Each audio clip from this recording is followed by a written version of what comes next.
جب وہ پلٹا عالم برزخ سے، اس کے جسم میں معجزہ ہی کہہ سکتے ہیں، اس کے جسم میں جب روح ہے تو اس نے آ کر کے ایک کتاب لکھی، 90 صفحے کی وہ کتاب ہے، 3 منٹ قیامت، یہ کتاب کا نام ہے، آپ جا کر کے اس پہ پڑھ سکتے ہیں، 3 منٹ قیامت۔ اس نے جب وہ کتاب لکھی ہے، اس نے اس عالم برزخ میں سوال کیا خداوند عالم سے کہ آخر جو میں نے یہ غیبت کی ہے، ہماری دنیا میں بھی بہت سارے ایسے شخص جو غیبت کرتے ہیں، اس کا سیلوشن کیا ہے، اس کا حل کیا ہے؟ تو اس شخص کو غیب سے آواز آئی کہ جب بھی آپ کسی کی غیبت کریں یا برائی کریں، جب آپ کو یہ احساس ہو جائے کہ ہم نے فلاں شخص کی غیبت کی ہے، یہ غلط ہے، اس سے ہمارے انبیاء کرام، خداوند عالم اور ائمہ اطہار علیہ السلام نے منع فرمایا ہے، تو آپ اس کے حق میں دعا کریں۔ جب آپ اس کے حق میں دعا کریں گے تو وہ آپ کے نامہ اعمال میں بہتری لکھی جائے گی۔ صلوات پڑھ دیں محمد۔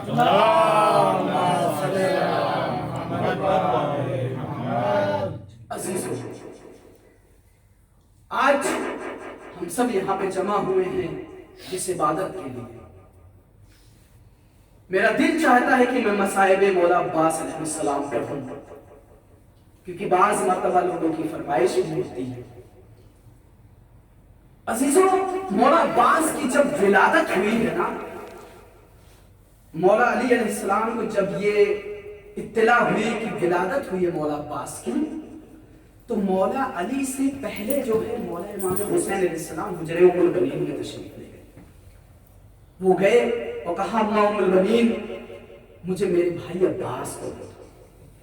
یہ وہ منظر تھا عزیزوں کہ جو خانہ کعبہ میں جب مولا علی کی ولادت ہوئی تھی تو مولا علی نے اپنی آنکھوں کو تب تک نہیں کھولا جب تک آغوش رسالت محمد مصطفیٰ صلی اللہ علیہ وسلم نے صلی اللہ محمد وآل محمد۔ یہ وہی منظر ام البنین نے جو مولا عباس کو امام حسین علیہ السلام کی آغوش میں دیا ہے، تو مولا عباس نے سب سے پہلے زیارت امام حسین علیہ السلام کے چہرے کی۔ یہ بڑی بات ہے۔ جب مولا علی آئے تو مولا علی نے جب آغوش میں مولا عباس کو لیا تو سب سے پہلے انہوں نے جو بوسہ لیا ہے وہ بازوؤں کا لیا، بازوؤں کا بوسہ لے لیا۔ جب بازوؤں کا بوسہ لے چکے، اچانک نظر جب ام البنین پہ پڑی تو دیکھا کہ ام البنین کا چہرہ تبدیل ہو گیا۔ ام البنین کے چہرے پہ کچھ سوال پیدا ہو رہے۔ مولا علی نے کہا کہ اے بی بی، کیا بات ہے؟ آپ کے چہرے پہ یہ اداسی کیوں ہے؟ کیا وجہ ہے؟ کیا مشکل ہے؟ ام البنین نے کہا مولا، مجھے پتا ہے یہ یمنا صحرا نہیں ہے، یہ ایک کنیز کا بیٹا ہے، آپ اس کے بازوؤں کا بوسہ لے رہے ہیں۔ اللہ اکبر! میرے مولا کی آنکھوں سے آنسو جاری ہو گئے، میرے مولا علی کی آنکھوں سے آنسو جاری ہو گئے۔ عزیزوں، آنکھوں سے آنسو کا جاری ہونا تھا کہ ام البنین نے کہا اے میرے مولا، کیا بات ہے، آپ کیوں رو رہے ہیں؟ کہا اے ام البنین، جو میں دیکھ رہا ہوں وہ تو نہیں دیکھ رہی ہے، میں کربلا میں دیکھ رہا ہوں، میں اس وقت کربلا میں وہ منظر دیکھ رہا ہوں جب میرا یہ بیٹا نہر فرات میں مشکیزے میں پانی بھر رہا ہوگا تو ایک شمر ایسا گوز مارے گا کہ اس کا دایاں بازو قلم ہوگا، اس کا بایاں بازو قلم ہوگا۔ اجرکم اللہ۔ بس ایک بار مولا علی یہ واقعہ بتا رہے ہیں، گویا ایک حجرے ام البنین میں مجلس ہو رہی ہے۔ عزیزو، جب مولا 1 سال کے ہوئے ہیں نا، تو ایک ہاتھ کو جناب زینب پکڑ کر کے اور ایک ہاتھ کو ام کلثوم پکڑ کر کے صحن میں چلنا سکھا رہی ہے۔ عزیزو، جناب زینب اور ام کلثوم کو دیکھ کر کے مولا علی نے کہا اے زینب، اپنے بھائی عباس کو چلنا سکھا رہی ہو؟ کہا نہیں بابا، بلکہ ہم ان کے سائے میں چلنا سیکھ رہے ہیں۔ مرتبہ عباس آپ دیکھیں عزیزو، مرتبہ عباس آپ دیکھیں۔ ایک بار جب اہل حرم کا قافلہ